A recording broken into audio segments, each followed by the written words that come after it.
Good morning, children. This is lecture 3 of chapter Isomerism. In this lecture, we will talk about optical isomerism. As we know that stereoisomerism is divided into two parts. One is geometrical isomerism and the other one is optical isomerism. In lecture 2, we have talked about geometrical isomerism. Now in this lecture, we will study about optical isomerism. Let us first see what is plane polarized light. In ordinary light, vibration occurs in all planes perpendicular to the direction of propagation. You can see this one. This is the ordinary light. It is vibrating in all direction. See, these are vibrating in all direction. Okay. This is called unpolarized light. This is known as unpolarized light. When it is vibrating in all direction, in all planes, perpendicular to the direction of propagation. But when this light is forced to pass through a nickel prism, the transmitted light which is coming out when the ordinary light is passing through the nickel prism, which is coming out from the nickel prism, that is, the transmitted light vibrates in only one plane. Just see that they are vibrating in only one plane. This is the direction of vibration. Okay. All other vibrations are cut off. All other vibrations are cut off. This light is called plane polarized light. When the vibration is only in one direction, then those lights are known as plane polarized light. Am I clear? Now, what is optical rotation? When plane polarized light is passed through a solution of organic compounds, it's passing through the solution of organic compounds. Suppose this is the solution of organic compounds and the light, plane polarized light is passing. Then these organic compounds, some of the organic compounds, they are having a property to rotate the plane of plane polarized light by a certain angle. Previously, this was the plane of the plane polarized light. Now, when the light is passing through the solution of the organic compound, now this organic compound may have a property to rotate the plane of plane polarized light. See, now it has come in the direction x dash y dash, in this direction. Okay. Now the compound may rotate the light by a certain angle either in clockwise direction or in anti-clockwise direction. Okay, so rotation of plane polarized light by solution of an organic compound is shown here in this diagram. Now, this property of a substance of rotating the plane polarized light through a definite angle is called optical activity, and the substance is said to be optically active. Some of the organic compounds, solution of organic compounds, they are having this particular property. And when this is happening, then the substance is said to be optically active. Am I clear? The rotation of the plane polarized light by an optically active substance is measured with the help of an instrument. That instrument is known as polarimeter. And this is the diagram, schematic diagram of a polarimeter. Now, a very important thing, that is chirality. Now, what is chirality? See, the right hand is the mirror image of the left hand. Now, you take your left hand and try to put it over your right hand. You will see that these two are not matching, not a superimposable mirror image. Okay? But take a sphere and this is the mirror image of the sphere, and now you try to put the left hand side sphere over the right hand side sphere, then these two will just coincide. That means we'll get a superimposable mirror image. Take a square and then you try to put the square with its above its mirror image. You will get a superimposable mirror image of the square. Okay?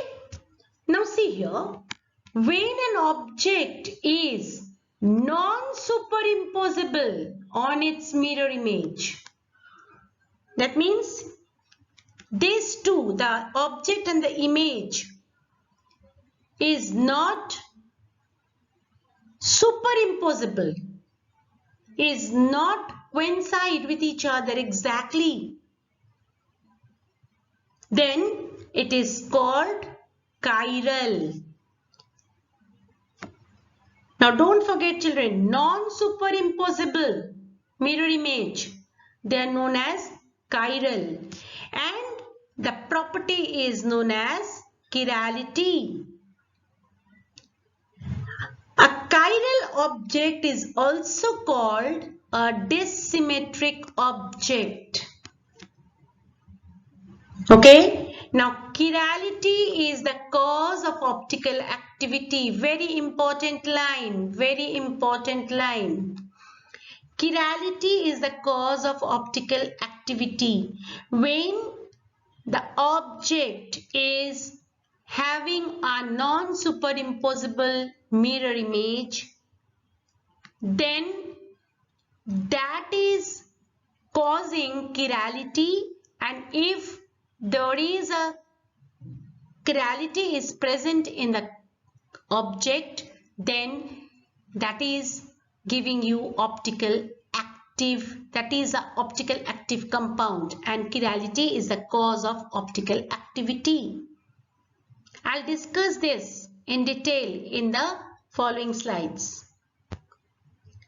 When the mirror image is superimposable on the original object, when the mirror image is a superimposable on original object, then it is known as achiral. So, this one is a chiral object and this one is an achiral object. Am I clear to you? Origin of chirality. Chirality occurs due to sp3 hybridization in carbon atom. When four different atoms or groups get attached to an sp3 hybridized carbon atom, the molecule assumes chirality. In that case, it is never superimposable on its mirror image. Okay? Let me just explain this with an example, that is fluorochlorobromomethane. Okay, the formula is CH fluoro, chloro, bromo and methane. Okay, now if we will draw the structure of this, it is coming like this: CH F fluoro, chloro, bromo. Now the right hand side, this one is the mirror image of the left hand side compound molecule. Okay, now just take one and try to put it above the mirror image of the original compound, and you will find that these two forms are non-superimposable mirror image. They are not coinciding. Their original compound and the mirror image of the original compound, these two are not coinciding. They are non-superimposable. These are regarded as stereoisomers of fluoro, chloro, bromo, methane. Non-superimposable stereoisomers are also termed as enantiomer. Another new word, very important word. If you are getting a non-superimposable mirror image, that means non-superimposable stereoisomers, they are called enantiomer. The figure, this one, they are the enantiomers of fluoro, chloro, bromo, methane. They're giving you non-superimposable mirror image. So that means this is giving you the chirality. It's giving you a non-superimposable mirror image is forming. So they are giving you the property of chirality. So that means this compound is optically active. This carbon is known as chiral carbon. Okay. Now a very important line. Chirality is regarded as the necessary and sufficient condition for a molecule to become optically active. Very, very important line. Chirality is regarded as the necessary and sufficient condition for a molecule to become optically active. That means if there is a chiral center, then the compound is optically active. The molecule is optically active. A chiral molecule does not have a plane of symmetry. That means if I am breaking it, suppose my compound is this one, CH3, CH, COOH and OH. The name of this compound is lactic acid. This is lactic acid.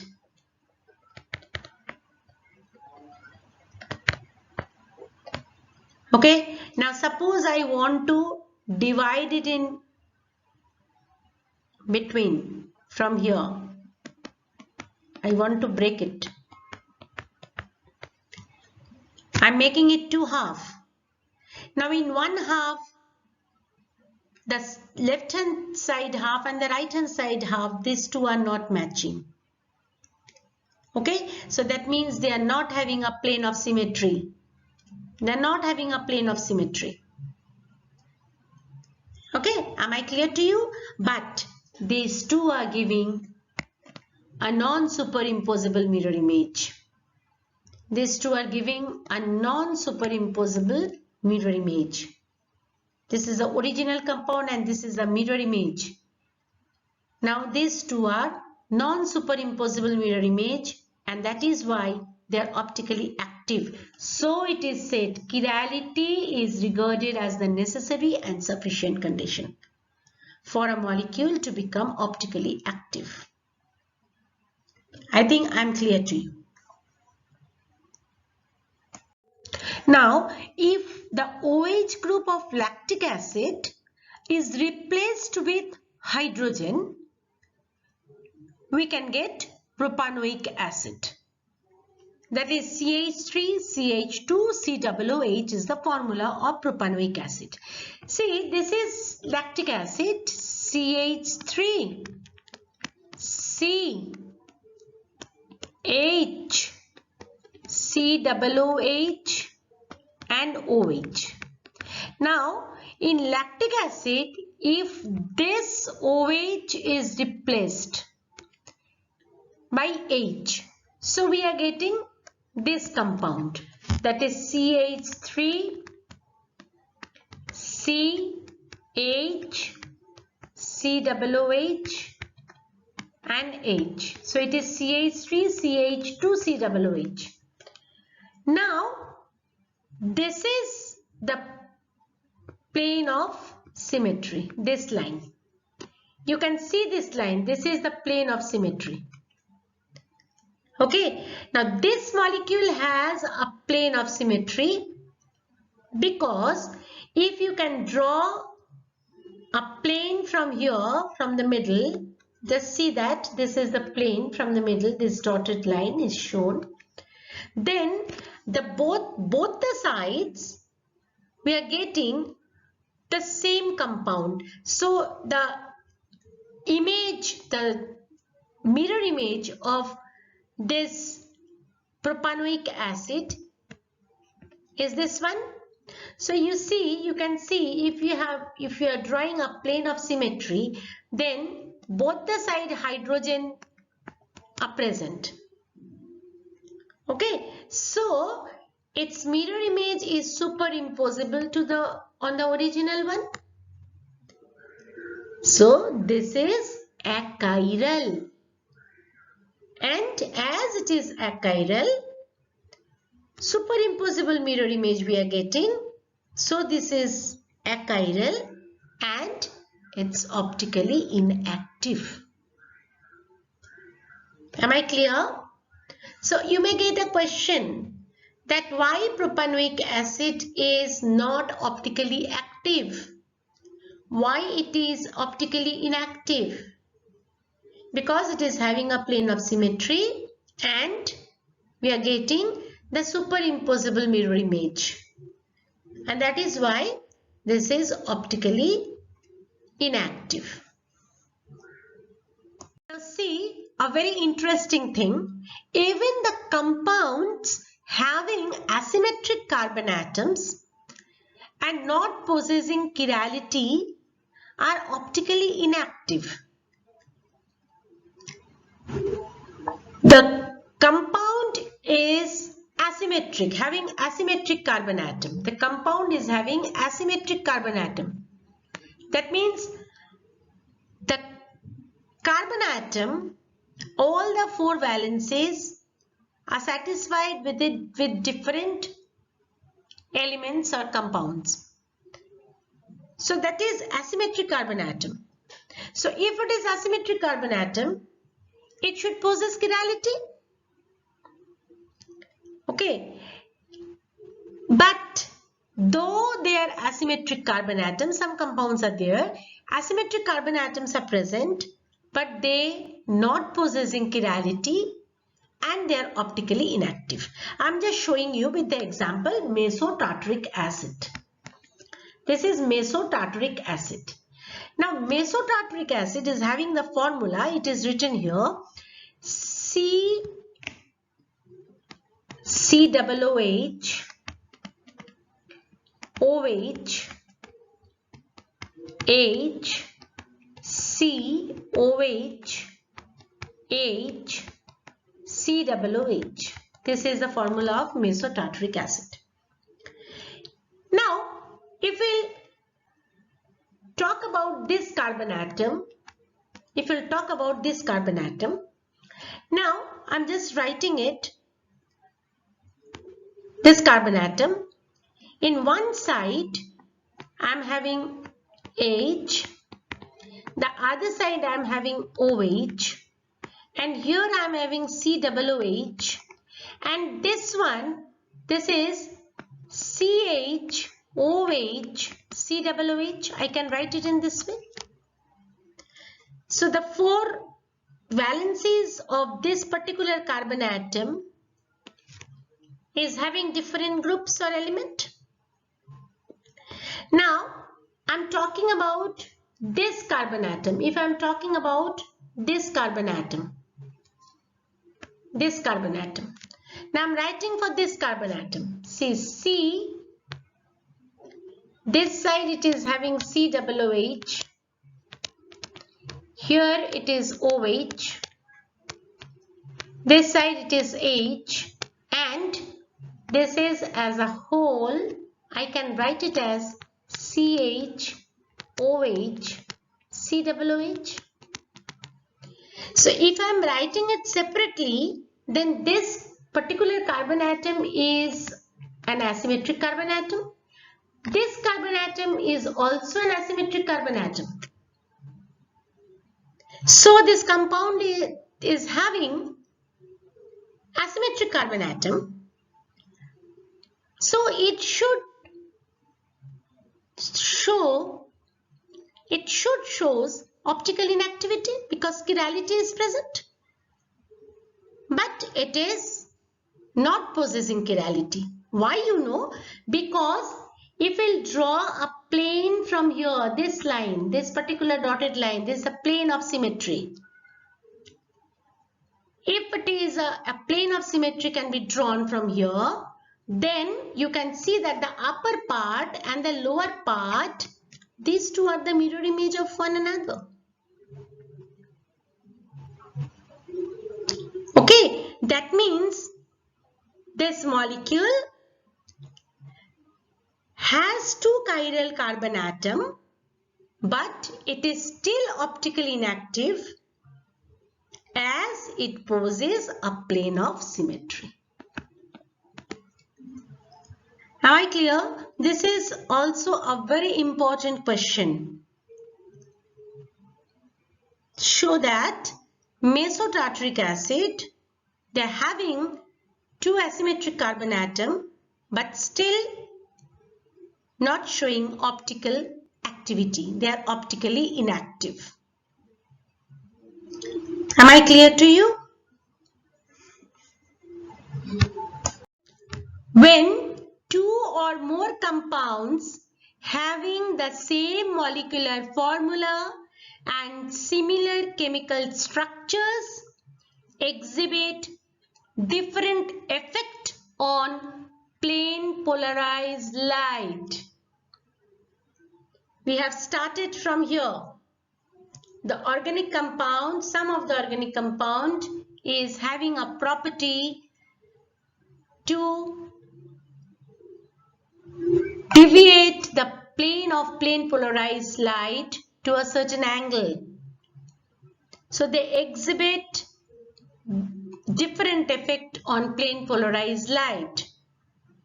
The phenomenon is called optical isomerism, and such compounds are called optical isomers. The compound which is showing a particular effect on plane polarized light. Optical isomers are of two types. One is dextrorotatory, or it is known as D isomer, and the other one is levorotatory, which is known as L isomer. Now, which one is dextrorotatory or D isomer, and which one will call as levorotatory or L isomers? The enantiomer, which rotates the plane polarized light in clockwise direction, is called dextrorotatory or D isomer. Conventionally, it is given a positive sign, that is plus. Just see the figure. This is D isomer. It is rotating this plane to the right hand side, clockwise direction. Levorotatory or L isomer, the isomer which rotates the plane polarized light in anti-clockwise direction is called levorotatory or L isomer, and it is given a sign negative. Just see that this was the first case and it is rotating in the left hand side, that means anti-clockwise. So this is the figure and this is your L isomer, levorotatory. Now molecules of D and L isomers of a compound are the mirror image of each other and they are enantiomers. See this example, butane 2-ol. This is known as D-butane 2-ol and this is known as L-butane 2-ol. You can see that these two are the mirror image of one another. Now next is coming racemic mixture, or it is known as DL mixture. Very important one, racemic mixture. A mixture comprising equal amounts of D and L isomers of a substance is called a racemic mixture or DL mixture. It is denoted by plus minus sign. It does not show any optical activity because it is having the equal amount of D and L isomer. So they compensate each other. Two isomers present compensate optical activity of each other. One is rotating the plane polarized light to the clockwise side and the other one is rotating the plane polarized to the left hand side. So they compensate each other. Am I clear? But a mixture which comprises equal amount of D and L isomer of a substance is called racemic mixture. Racemization. The process of converting D form or L form of an optically active substance into a racemic mixture is called racemization.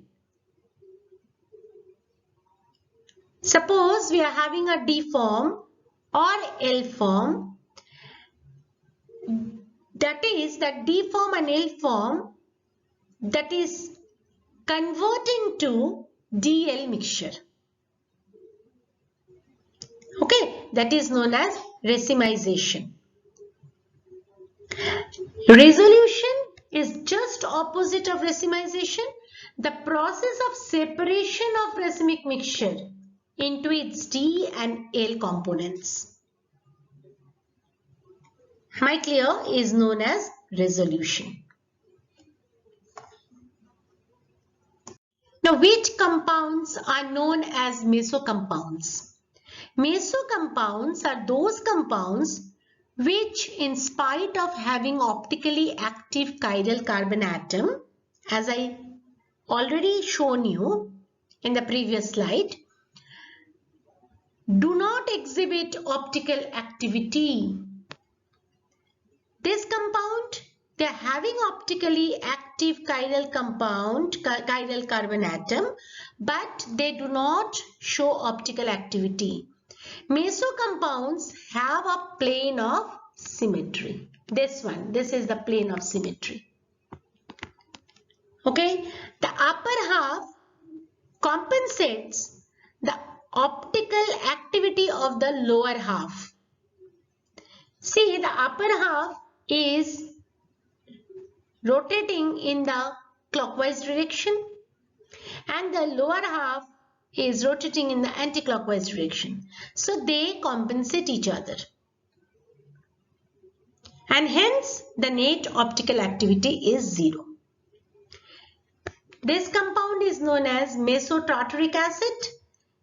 Net optical rotation is 0, as I told you, they compensate each other. And meso 2,3-dichlorobutane, this compound is meso 2,3-dichlorobutane. Here also the net optical rotation is 0. Am I clear to you? These compounds are known as meso compounds. That means the meso compounds have a plane of symmetry.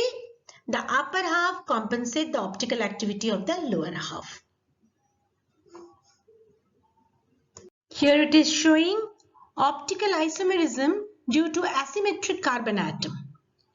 An asymmetric carbon atom is that carbon atom whose 4 valencies, that is sp3 hybridization carbon atom, the 4 valencies are satisfied with 4 different atoms or groups. Already I told you about it and you know about it. Asymmetric carbon atom means the carbon atom whose all the valencies are satisfied with different atoms or groups. A molecule of the type carbon ABCD, that means its 4 valencies are satisfied with A, B, C and D type, contains an asymmetric carbon atom and has the following 2 enantiomer. It can be written in this way: A, one side A, B, C, D, and its mirror image is A. Now this side D, then C, then B. So these two are the not superimposable. They are non-superimposable mirror image. If the 4 valencies of the sp3 hybridized carbon atom are satisfied with 4 different atoms or groups. But the molecule of the type CAABD, CAAAD, CAAAA poses a plane of symmetry. If you will write it, you will get a plane of symmetry. You on your own try to do this. Their mirror images are superimposable and they are unable to show enantiomerism. Am I clear? A compound containing one asymmetric carbon atom usually exists in 2 optically active forms, which are called enantiomers. D isomer rotates the plane polarized light in clockwise direction, while L isomer rotates the plane polarized light in anti-clockwise direction. On mixing these 2 forms in equimolar proportion, the net optical rotation is 0. This already I explained to you. These are the D and L tartaric acid. This is and this one. Okay. This is 3-dimensional and this is the Fischer projection of A, D and L lactic acid. The same thing. CH3, CHOH, COOH. We can get mirror image but non-superimposable mirror image. So one is giving the D form, another is L form, and if we'll mix it in equimolar proportion, then we are getting DL form and then the net optical rotation is 0. When a compound contains 2 or more similar asymmetric carbon atoms, the number of optical isomers is generally less than 2 to the power n, where n is the number of asymmetric carbon atom. For example, tartaric acid we are taking. Now in tartaric acid, this is the formula for the tartaric acid. It is having 2 asymmetric carbon atoms. So this is the mirror image of the first one. So we are getting 2 different forms. Now come to the third and fourth. These 2 are the same compound. This is the meso compound. This is having a plane of symmetry. This is a meso compound. So 2 to the power n, the number of optical isomers is generally less than 2 to the power n, where n is the number of asymmetric carbon atom. We are having 2 asymmetric carbon atom. So the isomers is 2 to the power n, means 2 to the power 2, which is equals to 4. It is less than 4, so we are getting 3. 1, 2 and 3. These 2, 3 and 4 are similar, same. Am I clear? So what we got? The tartaric acid can be written in 3 different forms. One is D-tartaric acid. This is your D-tartaric acid. This is your L-tartaric acid. And one more, that is mesotartaric acid. Am I clear? You have to practice this structure. The 3 different forms of tartaric acid. Physical constants of tartaric acid, that is the D-tartaric acid, L-tartaric acid, DL-tartaric acid and mesotartaric acid. All these 4 forms of tartaric acid, the melting point, density, all these things are given here in this table. Just go through it once. Enantiomerism and enantiomers.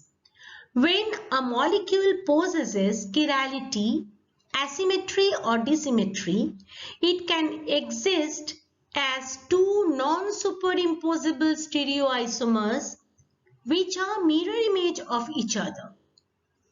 These forms are called enantiomers and the phenomenon is called enantiomerism.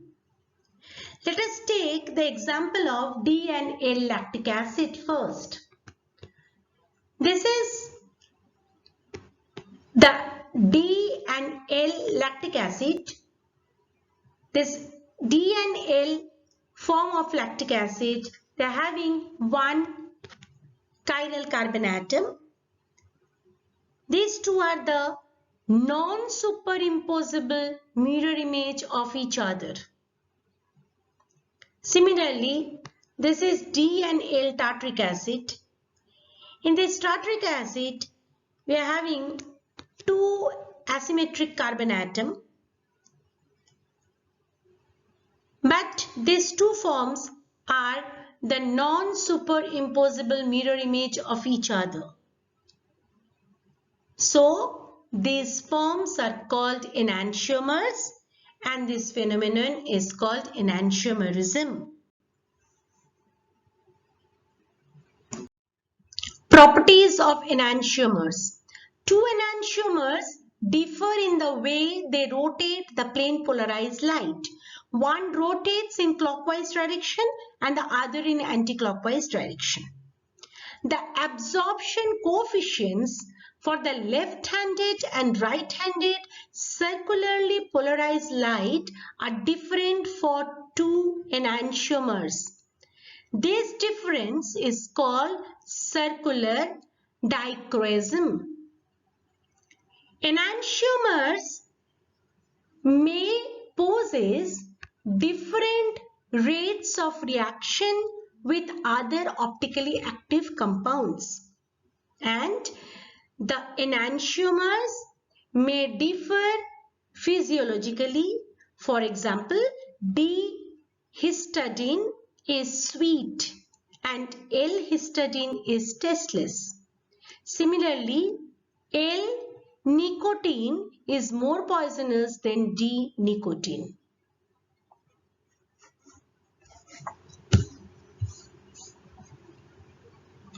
Diastereoisomerism and diastereoisomers. The optical isomers of a compound which are neither mirror image of each other nor are superimposable are called diastereoisomers, and the phenomenon is called diastereoisomerism. One of them possesses chirality and the other does not. Therefore, one is optically active and the other is not. For example, D or L form of tartaric acid and mesotartaric acid, these two are diastereoisomers. See, D-tartaric acid, this form of tartaric acid, they are having two chiral carbon atom, but they are forming a non-superimposable mirror image. So this form, that is D form or L form, both are optically active. But mesotartaric acid, this form is optically inactive. So this D-tartaric acid and mesotartaric acid or L-tartaric acid and mesotartaric acid both are diastereoisomers, and this phenomenon is known as diastereoisomerism. Properties of diastereoisomers. Diastereoisomers differ in physical properties such as melting point, density, solubility, dielectric constant, specific rotation, etc. Chemical properties of diastereoisomers are similar, but their rates of reaction with other optically active substances may be different. Mass and NMR spectra of diastereoisomers may be different, particularly in alicyclic diastereoisomers. Mass spectra are significantly different. Along with this, the chapter isomerism ends here. Go through the videos properly and consult your book for better understanding.